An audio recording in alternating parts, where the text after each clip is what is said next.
Hello friends, welcome back to my channel. இன்றைக்கி நம்ம சேனலில் டேஸ்டியான ப்ரான் கிரேவி தான் பார்க்க போகிறோம். இது சப்பாத்தி, பூரி, சாப்பாடு எல்லாத்துக்கூடையும் சூப்பரான காம்பினேஷனாக இருக்கும். ஃபஸ்ட்டு இதுக்கு ஒரு பாத்திரத்தில் 2 ஸ்பூன் ஆயில் ஆட் பண்ணிக்கலாம். நெக்ஸ்ட்டு 1/2 ஸ்பூன் ஜீரகம், 1/2 ஸ்பூன் மிளகு ஆட் பண்ணி அது நல்லா பொரிஞ்சு வந்ததும் பூண்டு ஒரு 8 பல் ஆட் பண்ணிக்கலாம். பூண்டு ஆட் பண்ணதுக்கப்புறம் பச்சை மிளகா ஆட் பண்ண போகிறோம். இந்த மாதிரி ஒரு 4 பச்சை மிளகா எடுத்து உடச்சிட்டு ஆட் பண்ணிக்கோங்க. உங்களுக்கு காரம் எக்ஸ்ட்ரா வேணும்னா இன்னும் கொஞ்சம் பச்சை மிளகா ஆட் பண்ணிக்கலாம். நெக்ஸ்ட்டு கருவேப்பிலை ஒரு கொத்து ஆட் பண்ணி நல்லா அந்த மாதிரி வதக்கி விடலாம். ஒரு பெரிய வெங்காயம் கட் பண்ணி அதையும் இந்த மாதிரி வதக்கிக்கோங்க. நெக்ஸ்ட்டு 2 தக்காளி கட் பண்ணிவிட்டு ஆட் பண்ணி அதையும் சேர்த்து வதக்கிக்கலாம். தேங்காய் இந்த அளவுக்கு எடுத்து கட் பண்ணி ஆட் பண்ணிக்கோங்க. இது எல்லாத்தையும் நல்லா ஒரு 5 மினிட்ஸ் வதக்கி எடுத்துக்கலாம். நல்லா 5 மினிட்ஸ் வதக்கினதுக்கப்புறம் இதை நல்லா ஆற வச்சு பேஸ்ட்டாக அரைச்சிக்கலாம். இப்போது நம்ம ப்ரான் க்ளீன் பண்ணி அதில் இந்த மாதிரி மஞ்சத்தூள் ஆட் பண்ணி நல்லா வாஷ் பண்ணி எடுத்துக்கலாம்.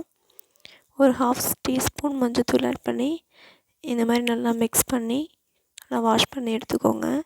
இந்த மாதிரி பண்ணும்போது இதில் உள்ள ஸ்மெல்லு போயிட்டு நல்லா ஒரு க்ளீன் ஆகி நல்லாயிருக்கும். நெக்ஸ்ட் இந்த பேஸ்ட்டை அரைச்சி எடுத்துகிட்டு வந்தாச்சு. இப்போது ஒரு பேனில் ஆயில் 2 ஸ்பூன் ஆட் பண்ணிக்கோங்க. நெக்ஸ்ட்டு பெருஞ்சீரகம் ஒரு 1/2 ஸ்பூன் ஆட் பண்ணிவிட்டு நம்ம அரைச்சி வச்சுருக்க பேஸ்ட்டு அதை ஊற்றிட்டு நல்லா வதக்கி எடுத்துக்கலாம். ஒரு 5 மினிட்ஸ் நல்லா இது மிக்ஸ் ஆகி வரட்டும்.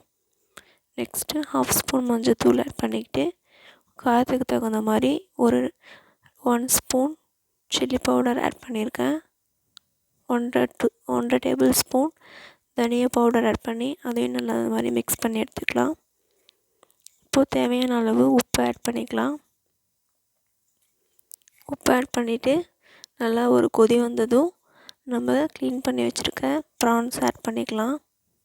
எல்லா ப்ரான்ஸையும் இந்த மாதிரி நல்லா ஆட் பண்ணிக்கலாம்.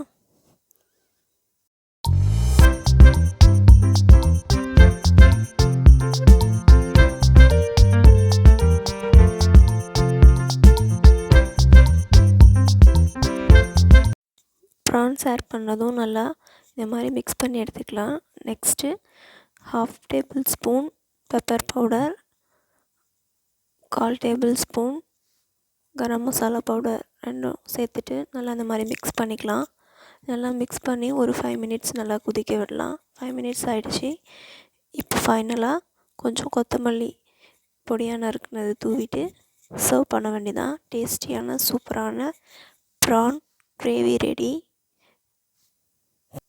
இந்த வீடியோ பிடிச்சா லைக் பண்ணுங்கள். நம்ம சேனல் சப்ஸ்கிரைப் பண்ணிக்கோங்க. தேங்க்ஸ் ஃபார் வாட்சிங்.